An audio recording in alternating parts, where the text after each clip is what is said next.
The rope snapped in Milo's hands, and the world turned white. One moment he could see the pine trees ahead of him. The next moment there was nothing. No trees, no path, no sky, only snow, flying sideways like 1,000 frozen needles, cutting his face and stealing the air from his lips. "Hello?" he shouted. The storm swallowed the word before it even left his mouth. Milo Hart was 22 years old, and he was about to die because of a sled of firewood. That morning, the head man of Frostvale Village, a heavy man named Harold, had looked at the black clouds rolling over the mountains, and then he had looked at Milo. "The wood store is low," Harold said. "Omegas eat, so Omegas work. Take the sled and fill it before the storm lands." Every person in the square had heard it. Not one of them had spoken up. That was simply how life worked for Milo. His parents had died of winter fever when he was 9 years old, and since that day, he had belonged to nobody. He was the extra mouth at the table, the soft one, the Omega no family wanted. He slept in the shed behind the bakery, he worked for scraps, and he had learned long ago that begging for kindness only made people meaner. So he had taken the sled, tied a guide rope to his waist, and walked into the forest, telling himself the storm was still hours away. The storm had lied. It came down the mountain like a living thing, roaring, hungry, faster than any storm Milo had ever seen. The rope that connected him to the sled snapped in the wind, and within 10 steps he could no longer tell which way the village was. Within 20 steps, he could not even find his own footprints. The snow was erasing him from the world. His fingers stopped hurting. That frightened him more than the pain had, because everyone in the north knew what it meant when the cold stopped hurting. It meant the cold was winning. "Move," he whispered to himself, teeth chattering. "Keep moving, Milo. Talk to yourself if you have to. You're good at that." He stumbled forward with his arm over his eyes. He fell twice. The second time, the snow felt almost warm, almost soft, and a quiet voice in his head said it would be so easy to just lie there and rest for a moment. Then his shoulder hit something hard. Wood. A wall. A real wall. Milo gasped and felt his way along it with numb hands until he found a door, half buried in a drift. It was an old ranger cabin, the kind hunters had used many years ago, leaning to one side, its roof heavy with snow. He dug like a dog, kicked the door twice, and fell inside as the wind screamed behind him. He shoved the door shut and dropped to the floor, shaking so hard his bones seemed to rattle. The cabin was one small room, a broken chair, a bunk with no blanket, a little iron stove with a crooked pipe, dust and cold and silence.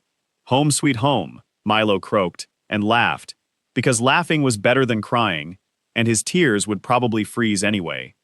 His hands were clumsy blocks of ice, but he still had his flint in his coat pocket, and the broken chair became firewood. It took him 9 tries to make a spark catch. When the tiny flame finally grew inside the stove, Milo held his fingers near it and hissed as the feeling came back like hot needles. He checked his pockets.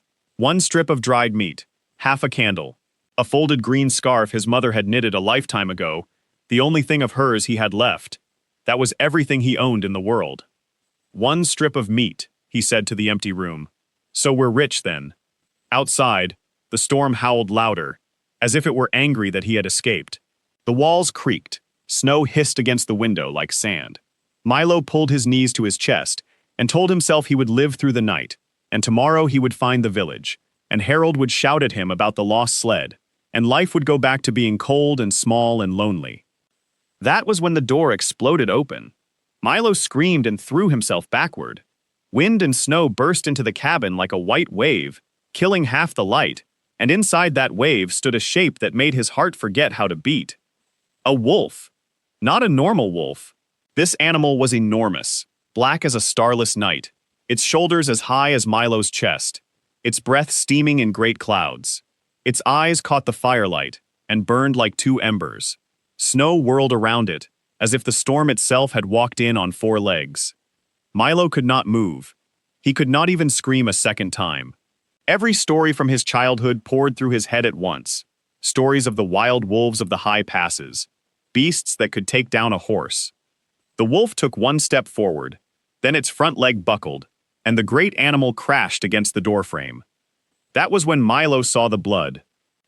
The wolf's left shoulder was dark and wet, the black fur matted, red drops falling onto the snow-dusted floor. The animal was hurt, badly hurt.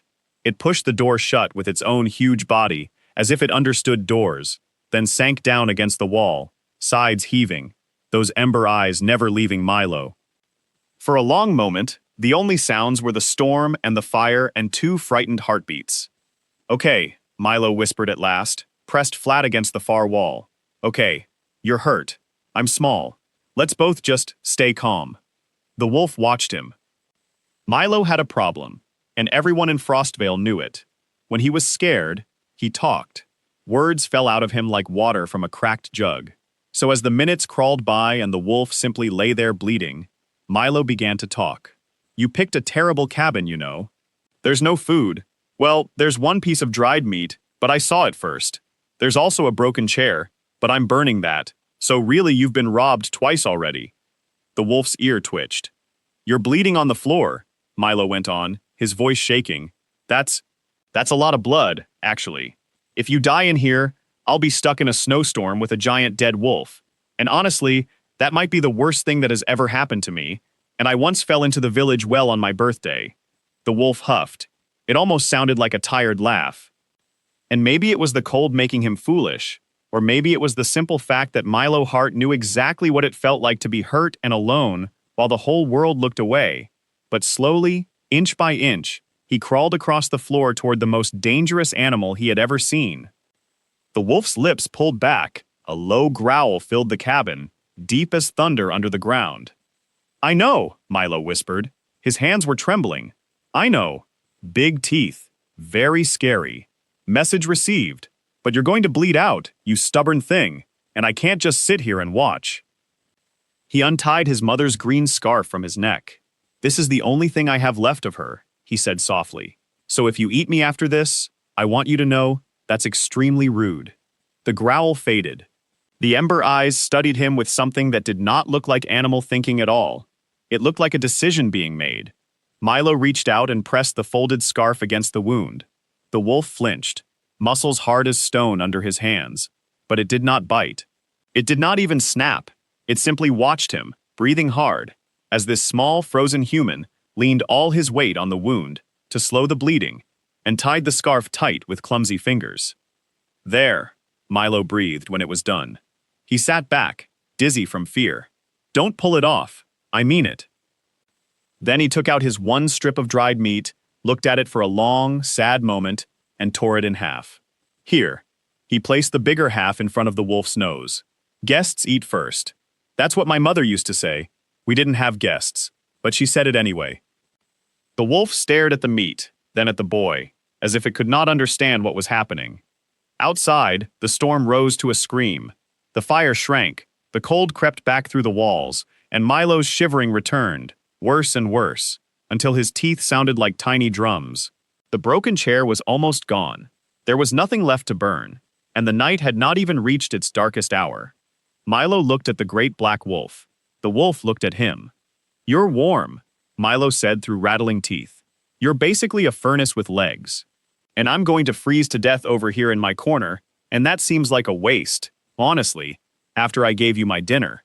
He crawled over before his courage could fail him. "If you're going to eat me," he whispered, "at least let me die warm." And Milo Hart, the Omega nobody wanted, curled up against the side of the most feared creature he had ever seen, buried his frozen hands in that deep black fur, and, in the middle of the worst storm in 50 years, fell fast asleep. The wolf did not sleep. The wolf lay very still in the dying firelight, feeling the small human's heartbeat settle against his ribs, and behind those ember eyes, a mind that was not a wolf's mind at all was racing. Because the animal in that cabin was not truly an animal. His name was Damon Blackmane, and he was the Alpha King of the entire North. 10,000 soldiers moved at his word. Lords twice his age went pale when he entered a room. Just yesterday, rogue wolves had ambushed him in the high pass with iron nets and long spears, an attack planned by someone who knew exactly where the king would ride, and Damon had torn free and vanished into the storm in his wolf shape, wounded, hunted, and alone. He could shift back into a man at any moment. He had chosen not to. A wolf survives the mountain cold. A wounded man does not. And now this boy, This thin, shaking, chattering boy who had bound the wound of a monster with his dead mother's scarf and given away half of the only food he had.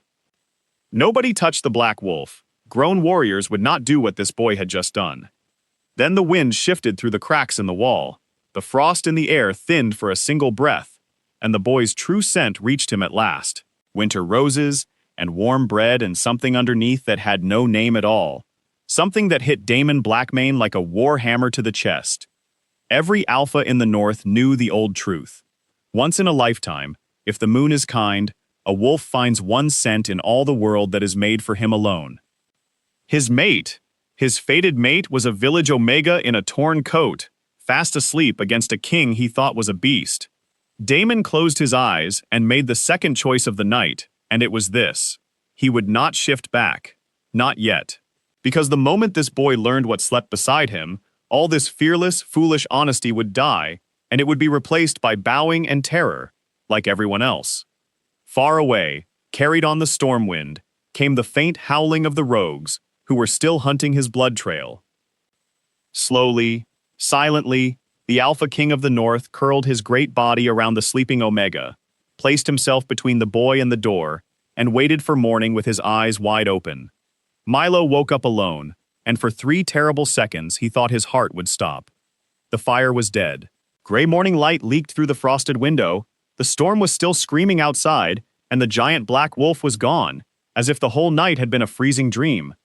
Then the door shoved open, snow burst in, and the wolf squeezed through the frame with a fat snow hare hanging from his jaws.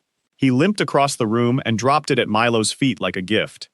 Milo stared at the hare, then at the wolf, then at the hare again. "You went hunting," he said slowly, "in that storm, with a hole in your shoulder." He pointed a shaking finger at the animal. "You are the most stubborn creature I have ever met, and I grew up with goats." The wolf sneezed snow all over him, which felt like an answer. That was the first morning, and it set the pattern for everything that came after. The storm did not break.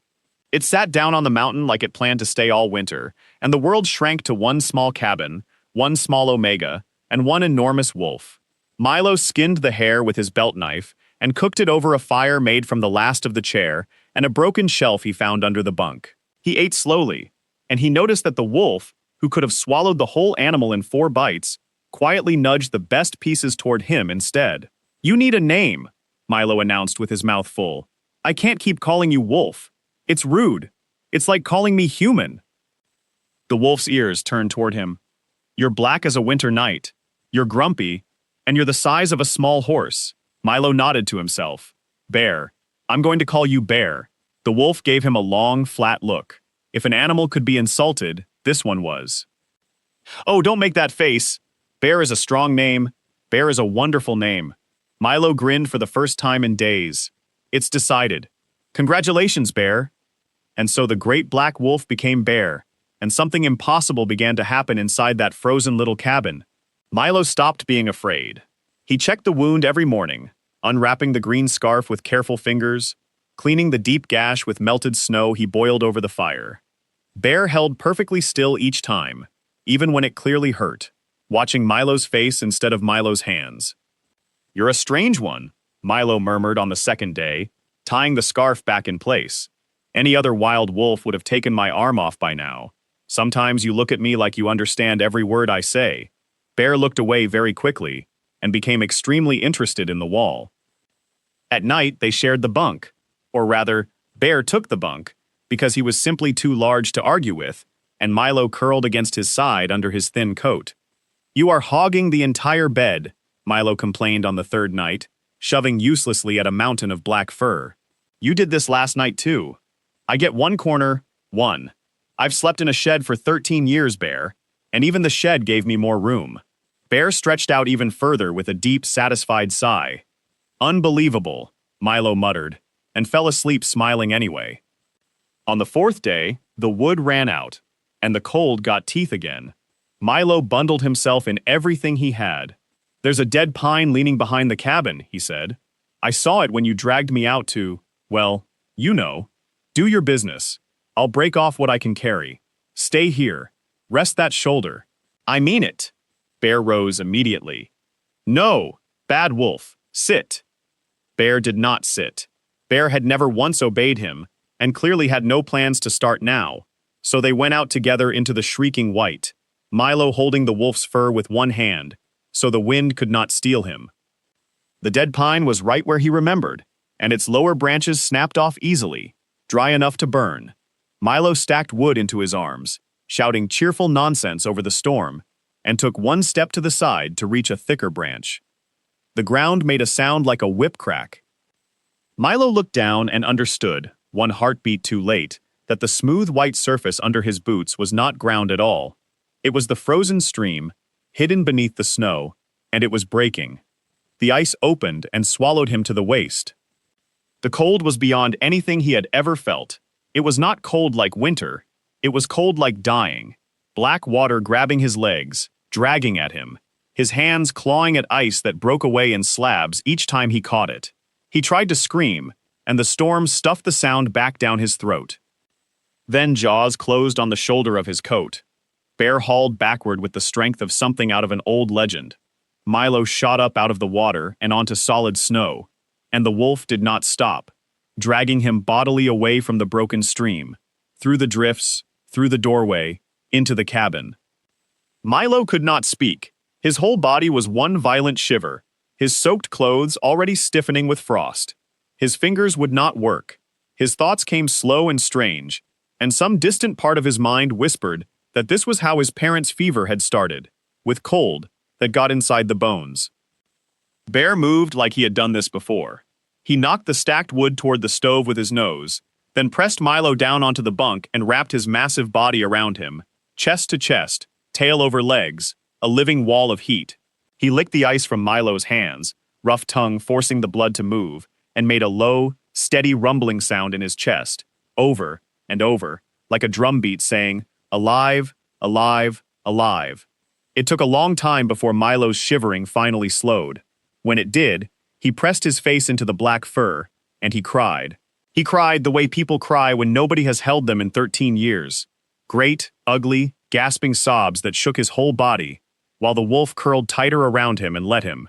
"Sorry," Milo hiccuped at last, wiping his face. "Sorry. It's just, nobody's ever pulled me out before. Of anything." He gave a wet, broken little laugh. "You know what's sad, Bear? You're smarter than half my town, and kinder than all of it." Bear made a sound low in his chest, and rested his heavy head over Milo's heart, and that was where they stayed until the fire needed feeding. That night the confessions came, because the dark was warm and the storm was loud, and it is easy to give your secrets to someone you believe cannot repeat them. "My parents died when I was 9, Milo said quietly, watching firelight dance on the ceiling. Winter fever. 2 weeks apart. My mother went second, and the last thing she did was make me promise to keep talking. She said, 'Milo, you have a bright voice, and the world will try to shut it, and you must not let it.'" He swallowed. "The village put me in the shed behind the bakery the day after her burial. Harold said an orphan Omega should be grateful for a roof at all." Bear had gone very, very still. "They're not all cruel," Milo went on. "They're just nothing. I'm invisible until there's work nobody wants, and then suddenly everybody knows my name." His voice dropped to a whisper. "You want to hear my dream? My big, secret dream? It's stupid. It's not gold or adventure or anything. I just want a home that wants me back. A door I can walk through where someone's glad it's me. That's all. That's the whole dream." The wolf pressed closer, and if Milo felt the huge body trembling faintly, he told himself it was the cold. "I'll tell you something funny instead," Milo said, forcing his voice bright again. "You'd hate the Alpha King, King Damon Blackmane, the terror of the North. The traders say he has a wolf form bigger than a horse, black as sin, and that he hasn't smiled in 10 years. They say lords faint at his feet." He poked Bear's shoulder. "Actually, you're both big, black, and grumpy. You'd probably get along fine. Or he'd eat you for breakfast. Hard to say." Bear made a strangled coughing noise that sounded remarkably like a laugh being murdered. "Are you choking? Don't you dare choke. I can't lift you." The 5th night, the rogues came. Milo woke to a growl unlike anything he had heard from Bear before. This was not grumbling. This was war. The wolf stood facing the door in the darkness, every hair raised, his body a black mountain of fury, and beyond the walls, over the wind, Milo heard it. Claws.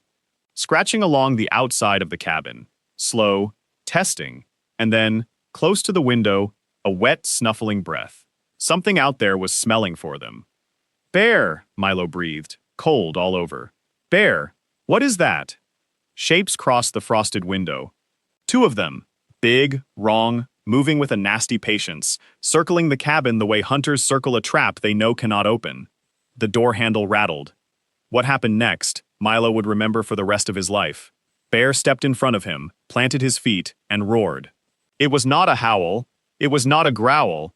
It was a sound like the mountain itself splitting open, a sound with an order inside it, and the order was mine, and the whole cabin shook with it, dust raining from the beams, the fire itself seeming to crouch low. The scratching stopped instantly. Through the window, Milo saw the two shapes drop flat in the snow, bellies to the ground, like servants before a throne. Then they turned and fled into the storm, and did not come back. The silence afterward rang like a bell. Milo sat on the bunk with his blanket clutched to his chest, staring at the black wolf in the darkness, and for the first time, a thought arrived that he could not chase away. Wild animals do not bow. Wild animals do not flee from a single roar, as if they have seen a crown. Bear, he whispered, what are you? Bear turned, ember eyes soft again, and pushed his great head under Milo's arm, and the question melted, the way questions do when someone warm is asking you to hold them.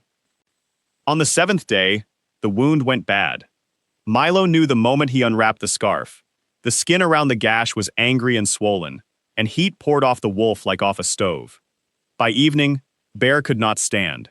The great animal lay on the bunk with glassy eyes, breath fast and shallow, and every terrible memory Milo owned came flooding back at once. A small room, a loved one burning with fever, and nothing he could do. No, Milo said out loud, and his voice was different, hard. Not this time. He boiled water. He tore his own shirt into clean strips. He remembered every scrap of healing talk he had ever overheard from the village healer while scrubbing her floors. Willow bark for fever. Wounds must be cleaned even when it is cruel. And he worked through the whole night by candlelight, washing the wound again and again, while the wolf whined and shook, packing it with mashed pine sap because it was the only thing the forest offered, drizzling melted snow between the animal's jaws with his cupped hands. Somewhere in the smallest, blackest hour of the night, Milo pressed his forehead against the wolf's burning neck and broke.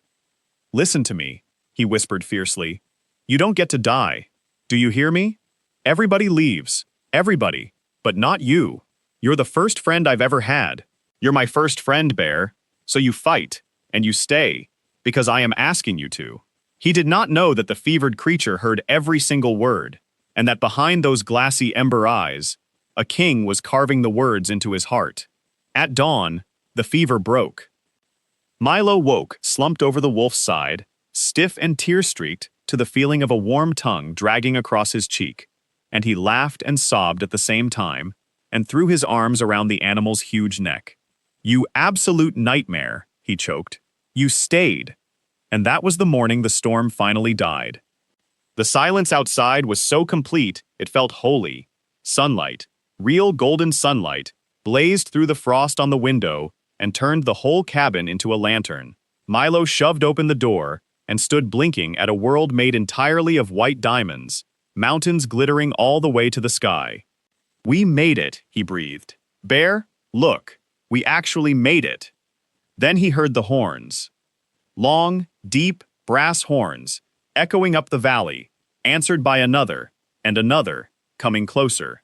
Milo's first feeling was wild hope, rescuers, people, warm food. His second feeling, close behind, was old and cold and learned. In Frostvale, horns like that meant only one thing: soldiers. They came over the ridge minutes later, a river of riders in black and silver, banners snapping, steel shining in the sun, and they were riding straight for the cabin. Milo counted 20, 40, more, and panic climbed his throat. He was a nobody in a burned shirt standing in a broken doorway. Soldiers were never good news for nobodies. Bear, he whispered, backing up. Bear, We should hide! We should— The riders reached the cabin and pulled up in a spray of snow. Their leader, a gray-bearded man with a scar through his eyebrow and a captain's silver clasp, took one look through the open doorway, and his face went white as the mountain. "Dismount!" he bellowed. "All of you, down!" 40 soldiers dropped from their horses as one, and then, to Milo's complete disbelief, 40 armed men and women sank to one knee in the snow, heads bowed, fists over their hearts, facing the doorway, facing the wolf. "Your Majesty," the captain said, his rough voice shaking with relief, "thank the moon. We have searched for you for 9 days." The valley went absolutely silent. Milo laughed. It came out of him all on its own, a small, confused, nervous sound. He looked behind himself for the king they were clearly speaking to. There was no one. There was a broken cabin, a pile of cold ashes, one exhausted Omega, and one enormous black wolf. "I'm sorry," Milo heard himself say, in a voice that did not sound like his. "Who exactly are you calling Majesty?" The great black wolf stepped slowly past him, out into the golden light, and turned to look back at Milo with those ember eyes, and there was something in them Milo had never seen there before. Something that looked exactly like an apology, and Milo Hart's whole world stopped. The wolf walked toward the kneeling soldiers, and then the wolf was gone. There was no flash, no thunder. It was quieter, and far more terrible than that. The black shape simply poured upward, fur becoming shadow, shadow becoming shoulders, and where a wolf had stood in the snow, a man now rose to his full height, and Milo's breath left his body in one long, silent rush. The man was tall, taller than anyone in Frostvale, with a soldier's build and black hair falling past sharp cheekbones. A fresh scar marked his left shoulder, tied with a familiar green scarf. The captain hurried forward and swung a heavy black cloak around him, and the man fastened it at his throat without ever looking away from Milo. Because the eyes were the same. Ember eyes.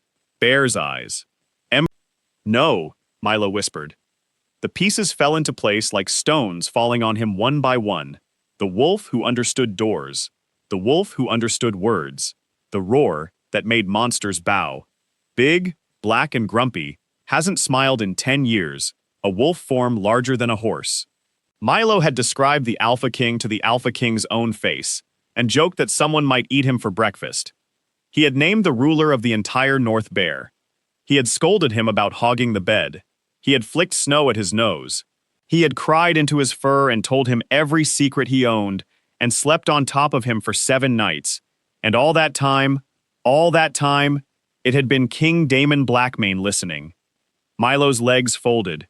He went down into the snow, head bowed, shaking so hard his teeth clicked. "Your Majesty," he stammered. "Your Majesty, forgive me. I didn't know. I swear on my mother's grave I didn't know. The things I said, the names. I called you. Oh, moon. I called you bear. Please. I meant no insult. Please. Stop." The voice was deep and quiet, and carried across the valley like the roar had, and every soldier held their breath. Milo froze, eyes on the ground, heart slamming. Snow crunched. Black boots stopped in front of him. The king crouched down, and a warm hand, a human hand, lifted Milo's chin, and Milo looked into Bear's eyes, set in a stranger's face, and did not know whether he wanted to weep or run. For a moment, something desperate moved behind those eyes, something that looked almost like a plea. Then the captain spoke, careful and low. "Sire, the passes are still dangerous. We must move." And Milo watched it happen. Watched the eyes cool, the jaw set, the walls rise. Watched Bear disappear inside the king, the way the man had once disappeared inside the wolf. Damon Blackmane stood, turned to his soldiers, and his voice came out carved from ice. "The Omega comes with us. He is under the protection of the crown. Guard him with your lives." And that was how Milo Hart, in a burned shirt and a borrowed cloak, was placed in a royal sleigh, surrounded by 40 soldiers, and carried away from everything he had ever known. The journey to the capital took 3 days, and the king did not speak to him once. Instead, Damon rode apart, or ranged ahead as the great black wolf, and Milo sat wrapped in furs he was afraid to touch, watching the animal cut through the snow, and grieving. That was the only word for it.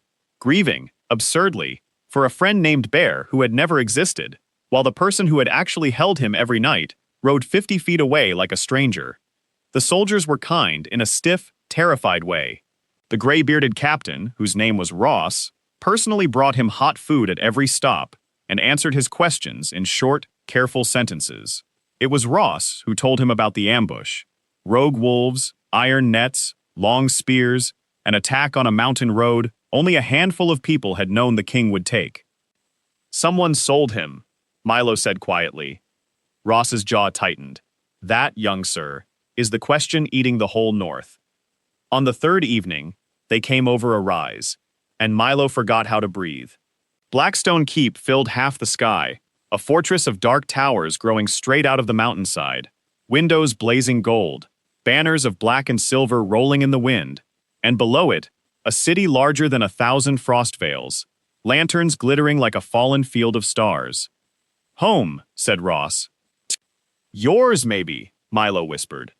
The keep swallowed him. He was marched through gates and halls built for giants, past servants who stopped dead and stared, and he heard the whisper begin behind him like a hiss of wind. "The village Omega. That's him. The one they found sleeping on the king." By the time they reached the guest wing, the whisper had outrun him. By morning, it would own the whole city. They gave him rooms bigger than the bakery, the shed, and Harold's whole house put together, a bath that steamed, a bed like a snowdrift. Milo stood in the middle of all that silk and firelight in his ruined boots and had never in his life felt smaller. The door opened, and Warmth walked in wearing an apron. She was a round, silver-haired woman with clever eyes and sleeves shoved to her elbows, and she took one look at Milo and made a sound like a kettle boiling over, half frozen, half starved, and standing at attention like a soldier at his own funeral. "Sit down, child, before you fall down." Sorry, who?" "Clara, head healer of this drafty pile of rocks for 30 years. She steered him into a chair, with gentle iron hands, and pressed a mug of something hot and sweet into his fingers. "And you're Milo, the boy who packed the king's wound with pine sap and bad language." Milo went scarlet. "He told you that?" "He tells me everything. I pulled him into this world, I dosed his childhood fevers, and I am the only soul in this keep too old to be scared of him." Clara's eyes twinkled, then softened. "Pine sap, boiled cloth, and willow talk, all alone in a dead man's cabin. You saved his life, child. Whatever else happens in this nest of vipers, you remember that." "Nest of vipers?" "Oh, you'll meet them," Clara said grimly, and rolled up her sleeves further. "Eat first. Vipers are worse on an empty stomach." He met the vipers the very next day. The king had ordered him treated as an honored guest, which apparently meant Milo was required to appear at court, dressed in stiff new clothes, with more buttons than he had fingers, and stand in a hall of gold and marble, while the North's nobility circled him, with their teeth showing in what they insisted were smiles. The worst of them arrived last, and the crowd parted for him like water. Lord Victor Hale was silver at the temples and elegant as a blade, with rings on every finger and the softest voice in the hall, the kind of voice that never needed to rise because it expected the world to lean in. His family, Milo learned from the whispers, was the second oldest in the north, and his niece had been all but promised the king's hand before the storm changed everything. So, Victor looked Milo over the way a man examines a horse he intends to reject. The famous shepherd. His baker's boy, my lord, mostly. Some shepherding. Forgive me. Victor's smile was thin as paper. It is difficult to keep track of trades one has never needed. Tell us, what does one discuss with a king for 7 nights in a shed? A cabin, my lord. Of course. A cabin. He said the word, the way other men said something they had scraped off a boot. Soft laughter rippled around the circle. You must share your secret with the court, little Omega. Half the North has spent fortunes seeking His Majesty's favor, and you found it, apparently, by falling asleep on him. Extraordinary. Like a cat. More laughter. Silk over knives. Milo's face burned. Every instinct from Frostvale said bow, shrink, apologize, become invisible. But he heard his mother's voice. You have a bright voice, and the world will try to shut it, and he lifted his chin instead. You're right, my lord. I have no fortune, Milo said. I had half a strip of dried meat, so I gave him the bigger half. Where I come from, that's what you do when someone's hurt. I didn't know there was another way. The laughter stumbled. Somewhere behind him, a lady coughed into her glass. Victor's eyes flickered, quick and cold, taking a new measurement, and his smile never moved at all. Charming, he said softly. Do enjoy the keep, child. Its floors are very high and very slippery for those unaccustomed to them. It was only much later, lying awake in the enormous bed, that Milo realized he had just been threatened. The king came to him that night.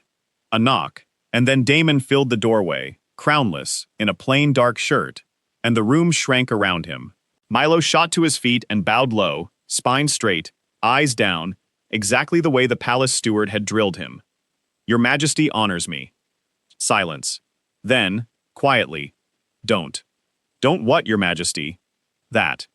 The bowing, the title in every breath. Damon stepped closer, and there was something raw under the iron of his voice. Ask me where the scar is from. Complain that I hog the bed. Call me smarter than half your town. Talk to me, Milo, the way you talk to me. And the hurt that had been building in Milo for 4 days finally cracked open. The way I talk to a wolf, you mean? His voice shook, but it came out clear. To an animal that couldn't repeat it, I told the wolf things I've never told a living soul. About my mother. About the shed. About my stupid dream. His eyes were burning now. You let me talk to you like you were mine. And you were the king of everything the whole time. And you just lay there and let me pour my heart out into your fur like a fool. You were never a fool. Then why? The word tore out of him. You could have shifted. That first night. Any night. One word. Milo, I'm a man. And I would have, I don't know. I would have bowed. I would have been careful. That is exactly why. The quiet force of it stopped Milo cold. Damon's hands had curled at his sides, and the ember eyes were not cold at all now. They were on fire. All my life, people have spoken to my crown. My council lies to it. My court flatters it. Lords faint at it. You told me so yourself. A muscle moved in his jaw. You are the first person in 10 years who spoke to me. Just me. You scolded me and fed me and wept on me and asked nothing back. And every night I told myself, tomorrow I will shift. Tomorrow I will tell him. And every night I was too much of a coward to watch you look at me the way you are looking at me right now. The fire popped in the hearth. Milo realized his cheeks were wet. That's not fair, he whispered. No, said the king of the north. It isn't. He crossed to the door. He paused with his hand on it, and his voice, when it came, was low enough that Milo almost missed it. The wound is healing well. Clara says your pine sap likely saved the arm. A breath. The scarf is being cleaned. You will have it back. I would not lose it for the world. Then he was gone, and Milo stood alone in the firelight, feeling like a door had opened somewhere and closed again before he could see through it. Milo could not sleep in that keep, so each morning, in the blue hour before dawn, he climbed to the high gallery, an open stone balcony that ran along the 7th floor, where the wind smelled like the mountains and he could breathe. The guards had learned his habit. Everyone had learned his habit. He went there on the 5th morning, wrapped in a cloak, and leaned on the carved railing to watch the peaks turn from gray to pink. The railing moved. It happened almost gently at first, a soft grinding shift under his hands, and then the entire section of stone tore free from its posts and dropped into empty air, and Milo dropped with it. The world spun. Sky, courtyard, sky. His hands, his shepherd's hands, his one useful gift, snapped out on their own and caught the broken edge of the balcony floor.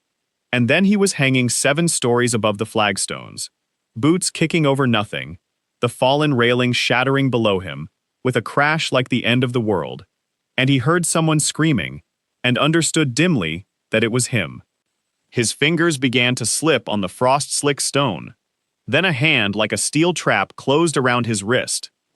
Damon hauled him up and over the edge in one motion, as if Milo weighed nothing, and they went down together onto the balcony floor, and Milo was shaking too hard to sit up, so the king simply held him there against his chest, one hand cradling the back of his head, and Milo felt the thunder of a heartbeat that was not his own, and realized the untouchable Alpha King was shaking too.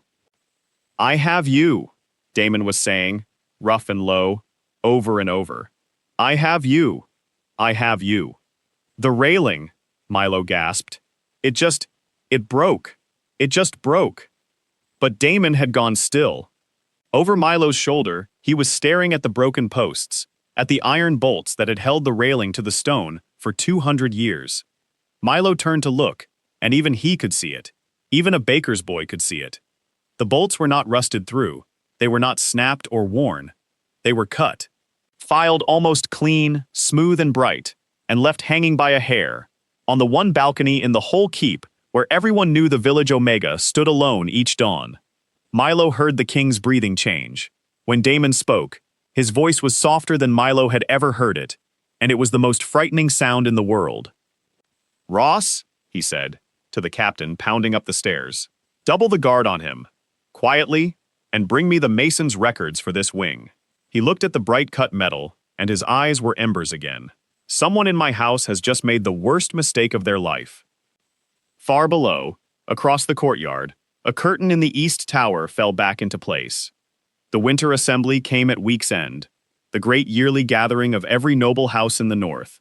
1,000 candles, 100 lords, music, wine, and knives in every smile. The king wanted Milo kept away. Milo refused.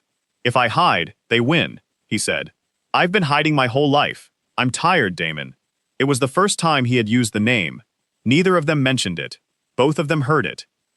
So Milo stood at the edge of the golden hall in his stiff new clothes, and the court closed in, and Victor Hale, glass in hand, timed his strike for the exact moment the music died. "Boy," he called across the silence, warm as honey, "the servants are short-handed. Fetch the wine along this table, there's a good lad. You must miss honest work, all this standing about." 100 heads turned.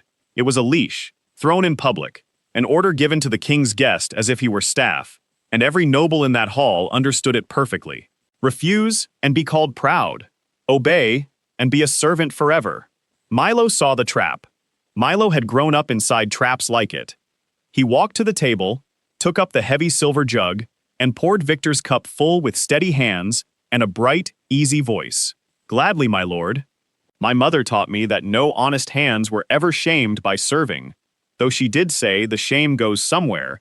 It goes to the ones who order it for sport." He moved down the table, filling cups, smiling, and behind him the silence turned. He felt it turn. A duchess looked into her wine as if it had accused her. Somewhere, a young lord flushed dark red. By the time Milo set the jug down, the hall's quiet had teeth, and they were no longer pointed at him. Victor's knuckles were white on his glass, and perhaps that is why he threw his last stone too hard. "How touching," he said, silk fraying at last. "Tell me, Majesty, does the crown keep pets now, or—" "Lord Hale." The king had not raised his voice. The king did not need to. Damon came down the hall with the whole assembly parting before him, and he did not stop at Victor. He stopped at Milo, and turned, and faced 1,000 candles and 100 noble houses of the north, with the village Omega at his side. "Since my court whispers," Damon said, "let it now hear. 9 days ago, rogues bought with someone's gold left me dying in the high passes. A stranger with nothing shared his last food with a monster, bound its wound with the only treasure he owned, and fought a fever through the night for a beast that could have killed him. He asked for no reward. He did not know my name. His hand found Milo's in front of everyone. The moon gives each wolf 1 cent in a lifetime. Under that mountain, in that storm, I found mine." A sound went through the hall, like wind through a forest. "Milo Hart is my fated mate. From this night, an insult to him is an insult to the crown of the north." And the crown of the north, his ember eyes swept the hall and came to rest, gently, precisely, on Victor Hale, has an excellent memory. The assembly bowed. 100 lords, dropping like wheat in a wind, and Milo stood at the center of it, with his heart trying to escape his chest, hearing nothing but the words his fated mate roaring around and around his skull. Victor Hale bowed lowest and longest of all, and his face, when it rose, was perfectly, beautifully calm. That night, alone in the East Tower, Victor fed a letter to his fire and watched the wax seal melt. Then he sat, drew a fresh sheet, and began to write in an elegant, unhurried hand, to an old friend in the mountains, about payment, about patience, and about how the simplest way to break a king who cannot be broken is to break the small, warm thing he has just shown the entire world he loves. Milo made it out of the golden hall before his legs gave out. He got as far as the moonlit corridor beyond the doors, pressed his back to the cold stone, and slid down it with 1,000 candles still blazing behind his eyes. Fated mate. The king had said it in front of the entire North, and the entire North had bowed, and not one person in that hall had thought to ask the village Omega a single question. Boots, he knew the sound of them now. Damon rounded the corner alone, and stopped, and for once, the most feared man on the continent looked completely lost. You ran. You announced. Milo laughed, high and shaky. Fated mate. To 1,000 people. I found out I'm your fated mate, at the same moment as a duchess I've never met. Do you have any idea, Damon? Any idea what that word even means? Where I come from? Omegas in Frostvale get handed over with the harvest. A cart of turnips and a mate. Done. Signed, congratulations. The king went down on one knee in front of him, right there on the corridor floor, so their eyes were level. He did it as simply as breathing, and somewhere far off, a passing servant dropped an entire tray. Then hear the words I should have said first, Damon said quietly. The scent is real. What I feel is real. But a bond forced is a bond poisoned. And I would rather live alone for 50 years than own you for one. He held out his hand, palm up, open, asking. I declared you my mate to shield you. Because after that balcony, hiding you was a slower kind of danger. But the choice is yours, Milo. It will always be yours. Refuse me tomorrow, refuse me forever, and you will still have the crown's protection, a home of your own, and every letter of it in writing. All I ask is the chance to court you properly. That's all. A chance. Milo looked at that open hand for a long, long moment. The great terror of the North, he said finally, wet-eyed, kneeling on a cold floor, asking a baker's boy for a chance. He put his hand in Damon's. One chance, and I warn you, I have very high standards. I once shared a bed with a king. Something happened then that the servants of Blackstone Keep would swear to for the rest of their lives, and their grandchildren would not believe them. The Alpha King laughed. So the courting began, and it turned out the man who commanded 10,000 soldiers had absolutely no idea what he was doing. He sent books, beautiful books with gold on the covers, and then stood in awkward silence when Milo turned one over in his hands and admitted, ears burning, that no one had ever taught the shed boy to read. The next evening, Damon arrived with a slate, chalk, and the patience of a mountain, and from then on, every night, the two of them sat by the fire while the King of the North taught his mate his letters, and Milo filled the slate with wobbly words, and Damon looked at each one like it was a treaty won. He gave Milo a hunting hawk, because that was apparently what northern nobles gave the ones they courted. Milo screamed. The hawk screamed. Clara laughed so hard she had to sit on the floor. The hawk went to live with Ross, and Damon brought winter roses after that, small white flowers that bloomed under the snow, because Milo had once mumbled in his sleep in a cabin that they smelled like his mother's garden. Milo never asked how the king knew that. The king never explained. Then came the evening Milo arrived early for his reading lesson and found the king's chamber empty. He wandered, guilty and curious, past maps and swords, and a bed the size of Frostvale's square, and stopped at a small carved box on the table beside it, sitting open. Inside, folded with a care that was almost painful to look at, lay a green scarf, washed, mended along one edge with tight, clumsy stitches that had never been made by any palace seamstress, the stitches of a large hand, unused to needles, trying very hard. You were meant to have it back weeks ago. Milo turned. Damon stood in the doorway, and the tips of his ears were red. I kept beginning to give it to you, the king said, and kept not. You mended it yourself. It wasn't a question. Milo's voice had gone strange. You have 100 servants, and you sat somewhere with a needle and did this yourself. Your mother made it. Your hands used it to save my life. Damon shrugged one shoulder, a fortress pretending to be casual. It seemed wrong that any other hands should touch it. Milo crossed the room, took the scarf out of the box, and looped it around the king's neck, and pulled him down by both ends of it until their foreheads touched, and they stood like that in the firelight, breathing each other's air, hearts hammering, close enough that one small tilt would have changed everything. Keep it, Milo whispered. It looks better on you. And Damon, this is me saying yes to the chance. In case kneeling kings can't tell. There was one more confession, and Milo made it a week later, in the snowy training yard, scuffing his boot like a guilty child. "I miss the wolf," he blurted. "Is that mad? You're right here, and I miss Bear. I miss his stupid warm fur, and his snoring, and I feel like I lost a friend who never existed, and Milo. And I know he's you, I know that, but Milo," a low ripple of amusement, "he is right here." The shift rolled over Damon like night falling, and then the great black wolf stood in the snow for the first time since the mountain, tail high, ember eyes bright, and Milo made a sound that was half sob and half laugh, and threw himself into that deep fur, and hugged the enormous beast with his whole body. "Bear," he said into the black ruff, "you snore, you hog beds, and I missed you every single day."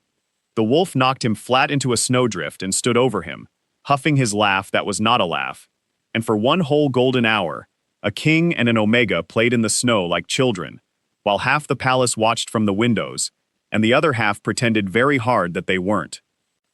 It was the happiest hour of Milo's life, which is exactly when the trap closed. They came for him at dawn, 6 guards and the keep's steward, with a face like a headstone, and behind them, wearing sorrow, the way other men wear armor, Lord Victor Hale. "A search, by order of the council," the steward said, not meeting Milo's eyes. "There has been an accusation, an anonymous letter. They found it all within minutes, because of course they did. Sewn inside Milo's pillow, a bundle of letters in a rough hand, letters to the rogues of the high passes, naming the king's travel routes, naming the mountain road, naming the day of the ambush, and beneath the floorboard by the window, a purse of gold, fat and heavy, stamped with the mark of mountain traders. "That's not mine." Milo heard his own voice from very far away. "None of that is mine. I couldn't even read a month ago. Everyone knows. Damon, tell them. I couldn't write those. The letters are dated from before your arrival," the steward said heavily. "The council will say you had help. The council will say many things. I am sorry, lad. The law is the law, even in this keep. Treason against the crown must go to trial." "Trial?" Victor's soft voice poured into the room like oil. Such an ugly word. "And yet, what choice remains? The evidence simply lies where it lies." He turned to the window, the picture of grief, and only Milo, standing exactly where he stood, caught the reflection in the glass, and the small, patient curve of the man's mouth. "And Milo understood everything, and could prove nothing," Damon raged. For 2 days, the king tore through the keep like the storm that had started it all. He interrogated the guards. He had the ink examined, the paper, the thread of the pillow. He stood in front of his own council and stated flat out that the accusation was poison, and his council, gray and grave and led by the calm, reasonable voice of Victor Hale, gave him the answer that broke Milo's heart from behind a closed door. Milo had not meant to listen. He had come to bring Damon tea, a small, foolish, normal thing, and the voices came through the council chamber door like knives. "No one doubts your majesty's heart," Victor was saying gently. "That is precisely the problem. The lords are already talking. The king's judgment, bewitched by a pretty stranger who appeared, how conveniently, the very night of the ambush. If the crown shields him from trial, the north will smell weakness. Houses will rise, sire, not against you, against him, and thousands of your people will bleed for one Omega's sake. Is that the price your majesty wishes to set?" Silence from Damon. A long, terrible silence, and in it, Milo could hear a king being torn in half. Milo set the tea down outside the door with perfectly steady hands, walked back to his rooms, and sat by the window for a long time, watching the snow come down on the mountains. "Everybody leaves," he had told the wolf once. But that had never been quite true, had it? In Frostvale, Milo had learned the real truth early. When keeping you starts costing people too much, you leave first. You leave before they have to choose. It's kinder. He took out the slate Damon had bought him, and the chalk, and then paper and ink, and he wrote his second letter ever, slowly, carefully, in big wobbling letters, tears dropping and being wiped away before they could smudge the words. "Do not look for me. I did not do it, but they will make you choose between me and the north, and I will not be the reason you bleed. You taught me letters. You gave me the only home that ever wanted me back. That is enough for one life. Keep the scarf. He left it on the pillow they had cut open. Then, in the gray hour before dawn, in his old patched coat, Milo Hart slipped down the servant's stair, through the wood gate he had watched the kitchen boys use for weeks, and walked out into the falling snow, leaving his heart behind him in a fortress of black stone. The tree line took him. The cold took him back like an old enemy. He walked fast, head down, following the frozen river north, and he was perhaps a mile beyond sight of the walls when the six shapes rose out of the drifts around him, and Milo understood, far too late, that the letter and the gold had never been meant to reach a trial at all. They had been meant to make him run, right here, right into this. Well now, the leader was a scarred, wiry man, with rogue's furs, and a trader's easy grin, and a long knife resting on his shoulder. The little trader flees his crimes. That's how they'll tell it anyway. Nothing personal, lad. His lordship pays for a tidy story, and a tidy story this is. Milo ran. Of course he ran. And of course it was useless. Snow to his knees, 6 hunters spreading wide the way wolves spread around a deer, and the river on his left groaning under its ice, and no breath left even to scream. A hand caught his coat. He went down in an explosion of white, rolled, kicked free, ran again, fell again, and the circle closed around him lazily, boots crunching, the scarred man shaking his head almost kindly. Nowhere left, little Omega. Behind the rogues, the pines detonated. Snow erupted as something enormous and black came through the trees at full charge, a shape out of legend, out of nightmare, and the world dissolved into chaos, men flying, howls, drifts bursting like waves, and Milo, flat on his back, watched the Alpha King of the North hit 6 armed men, like an avalanche, given teeth and fur and fury. It was over in the time it takes to spill a bucket. 5 rogues fled screaming into the trees, weapons abandoned, one of them missing his coat entirely. The scarred leader lay pinned under one massive paw, white-faced and very still, and the great black wolf stood over Milo in the churned snow, sides heaving, ember eyes wild. Then the wolf swayed. That was when Milo saw the knife. The long knife the leader had carried, lying in the snow, dark along its edge, and the wet black line down the wolf's side, where it had found him mid-leap, a deep slash between the ribs, and red dripping steadily onto the white. No! Milo was moving before he knew it. No, no, no.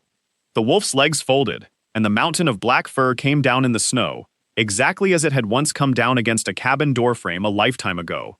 And Milo tore off his own coat, tore his shirt into strips with strength he didn't know he owned, and pressed the wadded cloth against the wound with both hands, both knees, all his weight, exactly as he had before, sobbing, talking, always talking. You don't get to do this, do you hear me, you stubborn, snoring, bed-hogging nightmare? We've done this scene already. We are not doing it again. His tears were falling into the black fur. You found my note. You ran ahead of your own guards into 6 knives for me. Why would you? I left so you'd be safe. I left so you wouldn't have to choose. You were supposed to let me go. The ember eyes found his, held them, and Milo broke completely. Come home, he wept, wrapping himself over the wolf's neck, pressing his face into the fur, his voice cracking apart. That's an order from a baker's boy to a king. You are my home, Damon. You so you fight, and you stay, and you come home, because I am asking you to. Beneath him, the wolf shuddered, and the shape changed, fur to skin, beast to man, until it was Damon lying in the red-stained snow with Milo's hands pressed over the wound, and the king's eyes opened, hazy and burning, and found Milo's face, and he smiled like a man who had won something. One word, rough as gravel, soft as a vow. Mate. Then, hooves, shouts, Ross's voice roaring for the healers, soldiers flooding out of the trees, and above it all, sudden and sharp, the scarred rogue's scream, as 2 guards wrenched him up out of the snow. Wait, I'll talk. The man was babbling, thrashing, terror stripping him bare. It was a job, just a job, the letters, the gold, the ambush and the passes, all of it one purse. I can prove it. I kept his last message. You want your traitor, wolves? Ask your own keep. Ask Lord Victor Hale. The name cracked across the frozen river like breaking ice. And in the sudden ringing silence, Snow went on falling, soft and white and endless, on the king, on the Omega, and on the war that had just finally shown its face. Damon woke to the smell of winter roses and the sound of someone giving orders in his own palace. Then warm the broth again, and this time bring it hot, not lukewarm. He's a king, not a houseplant. And tell the council no. I don't care which lord is asking. N. Oh, I can spell it now. I'll write it down for them. The king of the north lay still with his eyes closed and listened to a baker's boy from Frostvale terrorizing the most powerful household on the continent, and thought that he had never heard anything so beautiful in his life. He had been 3 days in the dark, Clara told him later. 3 days of fever and stitches and worry, and for all 3 of them, Milo had not left the room. He had slept in a chair with his hand wrapped around the king's, he had bullied healers twice his age, he had learned to change a dressing so gently that Clara declared him her apprentice on the spot, whether he liked it or not, and when 2 councilmen had tried to enter with papers, the entire keep had heard the shed boy inform them that the only thing getting signed in this room was his boot. When Damon finally opened his eyes, Milo was asleep, folded into the chair like a dropped puppet, his fingers still tangled with the king's, and the mended green scarf tied around them both, wrist to wrist, in a shepherd's knot. Damon looked at that knot for a very long time. You're awake. Milo surfaced all at once, wild-haired, and the relief that flooded his face was so naked and so bright that it hurt to see. Then, immediately, he scowled. You ran into 6 knives. 5 knives, Damon rasped. One of them had an axe. Oh, well then. Milo's voice wobbled violently between laughing and crying. That's fine. That's completely fine then. He put his forehead down against the king's shoulder, and Damon lifted his heavy hand and buried it in his mate's hair, and neither of them said anything for a long, full, quiet time, because there are moments when everything important has already been said, in the snow, in the blood, in one word. The keep, meanwhile, had gone to war quietly. Ross led it. The old captain worked through the nights with the fury of a man who had knelt to his king in the snow twice in one winter and did not intend to make it 3 times. The scarred rogue, whose name turned out to be Cole, talked for 6 hours straight, and what he gave them was thread, and Ross pulled the thread, and the whole tapestry began to come apart. The anonymous letter that started the search was traced to a courier who, weeping, named the servant who had paid him. The servant named the household. The rough hand of the planted letters was matched, letter by letter, to a practice sheet fished out of a fireplace in the East Tower, where someone had been teaching himself to write badly. The gold in the purse was mountain-stamped, yes, but freshly minted, and the mint mark under the stamp belonged to the Hale family lands. And folded inside Cole's boot, kept as insurance by a man who trusted no lord, was one last message, unsigned but sealed, and the seal was a hawk with a ringed claw. The seal of the House of Hale. They arrested Lord Victor at his own dinner table. Witnesses said he did not resist, did not protest, did not even rise quickly. He set down his fork, dabbed his mouth, and smiled at the guards, as if they had brought him a gift he had been expecting. Excellent, he said. A trial. I do so love an audience. The great hall had held 1,000 candles for the winter assembly. For the trial of Victor Hale, it held the north itself. Every house came. The galleries groaned. Lords who had not left their fortresses in a decade stood shoulder to shoulder with merchants and grim old soldiers. And at the head of it all sat the king, pale still, upright by pure will, with Milo heart placed, by royal order and in full view of everyone, at his right hand. Victor stood alone at the center of the floor, and he was magnificent. That was the terrible thing, Milo thought. He was silver and calm and beautifully wronged, and when he spoke, his soft voice reached every corner of that vast hall like a hand on every shoulder. He did not deny the evidence. He drowned it. The courier was a liar bought by his rivals. The practice sheet, planted by the same clever hands that had, no doubt, planted letters in a pillow, and had they all forgotten that the first evidence in this sorry tale had pointed at quite another person. The mint mark proved theft from Hale lands, not guilt of Hale hands. And the seal, the seal. Seals are stolen every winter. He pitied his king, he said. Truly pitied him. A great man, wounded, weary, and wound around the finger of a stray with a sweet scent. who had appeared out of the storm on the exact night of the ambush, and in whose room the first treason had been found, and for whom the North was now being asked to burn its second oldest house. "I have served 3 kings," Victor finished gently. "I am asking the lords of the North a simple question. Which is more likely? 40 years of loyalty turned rotten overnight, or one lonely, besotted man, deceived by the oldest trick in the world?" And the hall wavered. Milo felt it waver, felt 1,000 eyes crawl toward him with the question growing behind them, and Damon's hand closed hard on the armrest, and Ross's face was thunder, because evidence is a pile of paper, and Victor Hale was turning the paper into snow. That was when Milo stood up. He had not planned it. He had promised himself he would stay silent and dignified, and instead, his legs were carrying him down the steps onto the open floor, in front of the entire assembled North, a shed boy in fine clothes, walking straight up to the most dangerous voice in the kingdom. "My lord is right about one thing," Milo said, and his voice shook, and he let it shake, because Frostvale had at least taught him this, that plain truth walks better without stilts. "I am nobody. I can't argue like him. A month ago, I couldn't read, so I won't argue. I'll just ask 3 things, and my lord loves questions, so that should be fine." A ripple. Victor inclined his head, indulgent, a cat allowing the mouse its moment. "First, the letters in my pillow named the mountain road, and the day, and the hour. My lord says I sold those. I arrived at this keep after the ambush, in the king's own party, with the king's own soldiers, from a village, 3 days the wrong way. Who told me the route, my lord? You may ask anyone in Frostvale when I left it. I'll wait." Silence began somewhere at the back of the hall and started to spread. Second, the railing on the 7th gallery was filed through at the bolts. I stood there every dawn and everyone knew it, because everyone watched the strange little Omega and talked about him. It's fine. I have ears. My lord says I planned all this. Treason, letters, gold. So my second question is, why would I file through my own railing? Because someone did, and if it wasn't the person who wanted the king's mate broken on the courtyard stones, then the keep has 2 monsters, and my lord has terrible luck. The silence had reached the galleries now. Victor's smile was still in place. It had simply stopped reaching anything else on his face.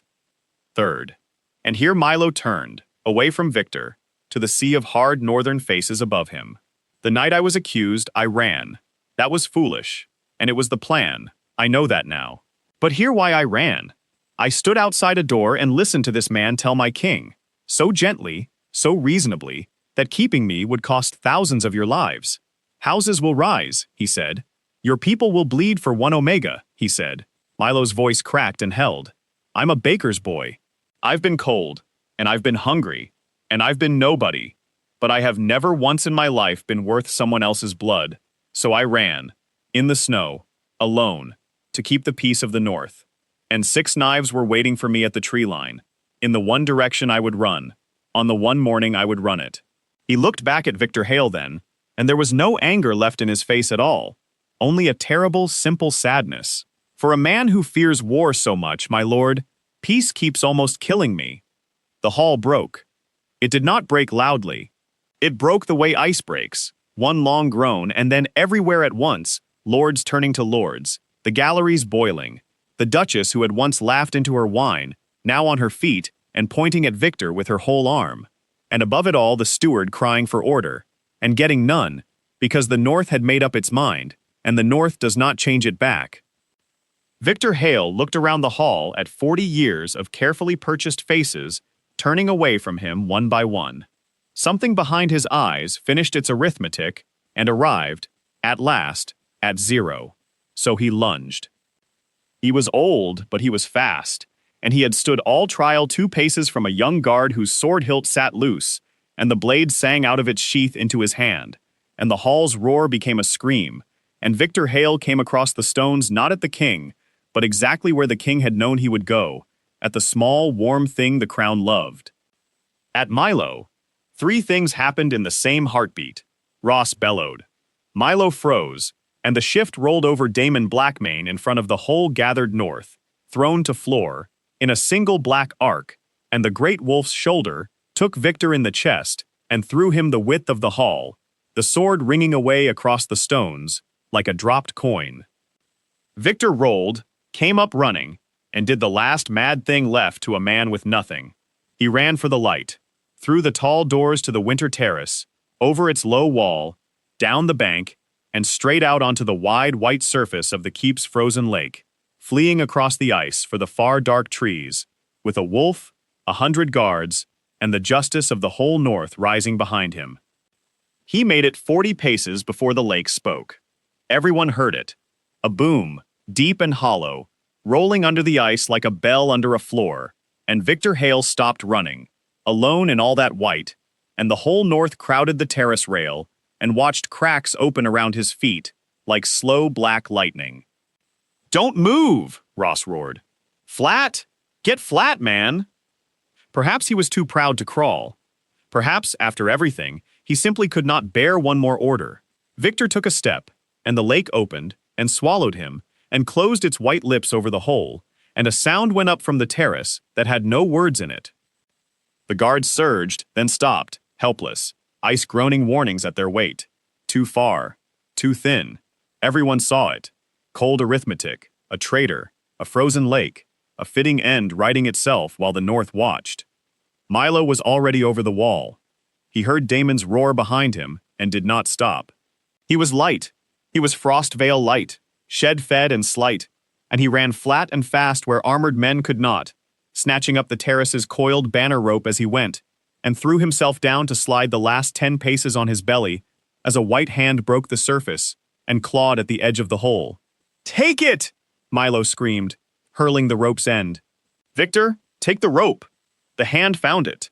Behind Milo, the rope went iron taut, and he looked back and saw the anchor, the great black wolf, planted on the shore with the rope's other end, wrapped in his jaws, hauling backward, and behind the wolf, Ross, and behind Ross, guards, lords, a duchess in her jewels, hand over hand, over hand.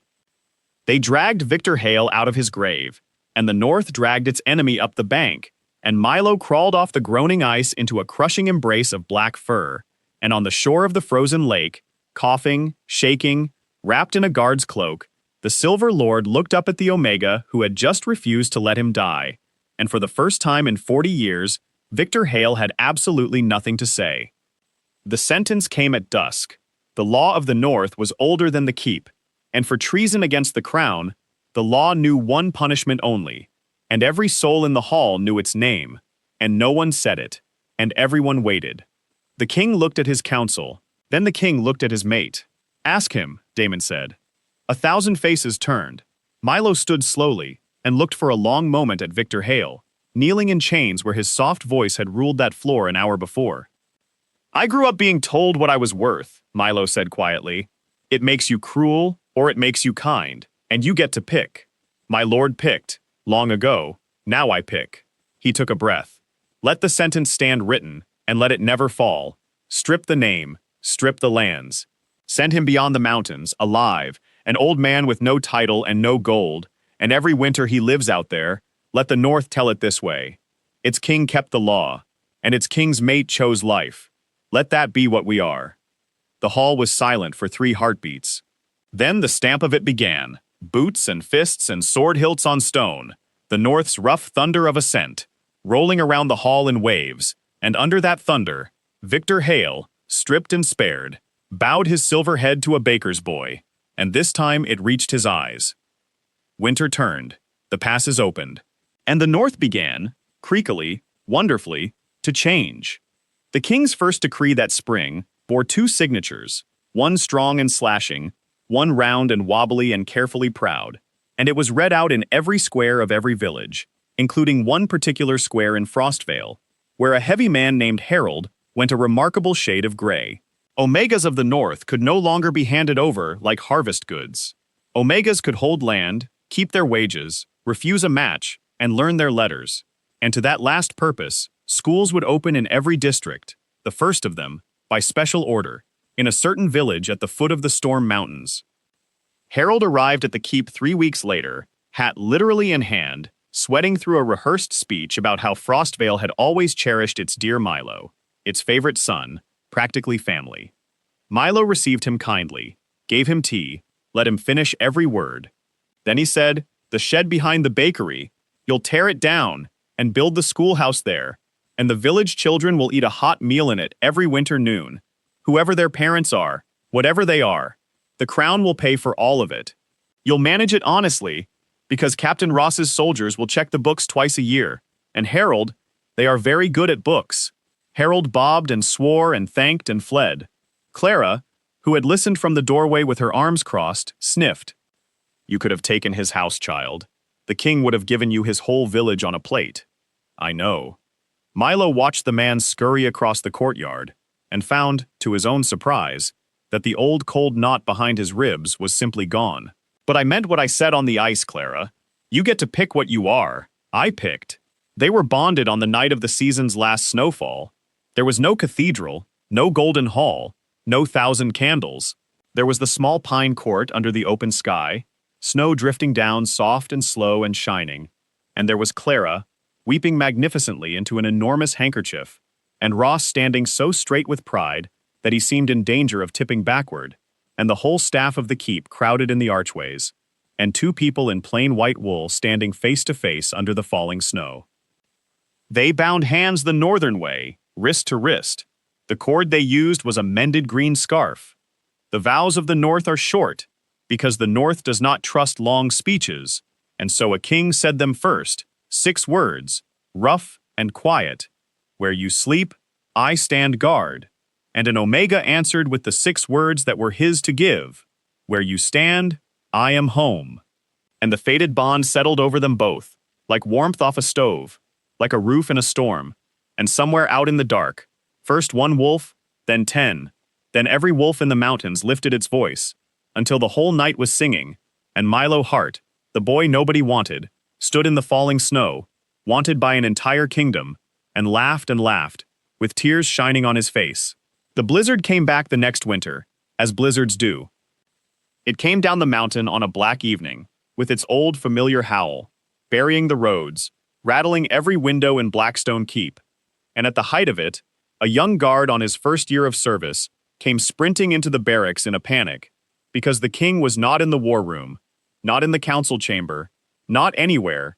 The Alpha King of the entire North was missing in the worst storm of the year. Captain Ross put down his cup, told the boy to breathe, and walked him up through the quiet halls to the royal chambers and eased the great door open a hand's width and stood aside to let him see. The fire was low and gold. The storm threw soft white shadows across the floor, and stretched out on the rug before the hearth lay an enormous black wolf, big as a legend, eyes half closed, one ear turned lazily toward the window, as if daring the wind to try something. Curled against his side, wrapped in black fur to the tip of his nose, deeply, peacefully, thoroughly asleep, was the king's mate, one hand buried in the wolf's ruff, a mended green scarf tangled loosely around them both. The young guard stared. "Should we?" he whispered. "I mean, will His Majesty shift back?" By the fire, without opening his eyes, Milo smiled. "Not tonight," he murmured, and burrowed deeper into the warm dark fur, and the wolf's tail curved over him like a drawn blanket, and that was the end of that.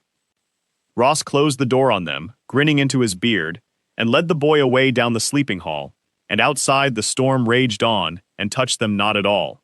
For the sleepy Omega had curled up against his wolf during the snowstorm, and the Alpha King refused to shift back, and this time, no one anywhere was surprised, because the whole North knew the story by heart now, and the story ended the way all the best ones do. A king had spent 10 years learning that a crown is not a home, and one freezing night, in a broken cabin, a boy with half a strip of dried meat had taught him what is. Home is not a throne, and it is not a fortress, and it is not a kingdom bowing in the snow. Home is a small, warm weight, sleeping soundly against your heart, that chose you back,